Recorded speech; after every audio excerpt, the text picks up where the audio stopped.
আমরা আজকে ডিবিসির মূলত ঢাকা থেকে যে টিম আসছে সংবাদ পেলাম, আমাদের সংবাদ দেওয়ার পরে আমরা আসলাম, আমরা সাক্ষাৎকার দিলাম। আর সাথে আমাদের আন্দোলনকারী অনেকেই ছিলেন। তা আমরা যেটা বর্তমানে দেখতেছি, সেনাবাহিনীর অধীনে যে কাজটা হচ্ছে সুন্দরভাবে সুশৃঙ্খল হচ্ছে। তবে যে মামলার জটটা আমরা বারবার দাবি জানাচ্ছি যে আমাদের বেলা যে নির্বাহী ছিল, বেলা যেহেতু 20 সালে আমাদের রায়টা আনিয়ে দিয়েছিল মামলার মাধ্যমে হাইকোর্ট থেকে, আমরা আবারও প্রত্যাশা করি যে বেলা আবারও হস্তক্ষেপ করুক এবং বিশেষ করে বেলার যে প্রধান নির্বাহী এবং বর্তমানে পরিবেশ উপদেষ্টা সৈয়দ রেজওয়ানা হাসান, উনি আমাদের এই ইসামতিটা স্পেশালি কেয়ার নিক এবং এই মামলার জট থেকে আমাদের পরিত্রাণ করাক।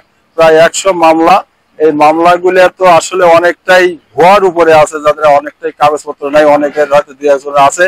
তা আমরা চাই যারা প্রকৃত ক্ষতিগ্রস্ত বা প্রকৃত মালিক কাগজ আছে তারা ক্ষতিপূরণ পাক, কিন্তু যারা এই পাওয়ার যোগ্য না ক্ষতিপূরণ, তারা অতি শীঘ্রই এখান থেকে মামলা থেকে সরে যাক। এবং আমরা চাইব সরকারি ভাবে এটা হস্তক্ষেপ করি।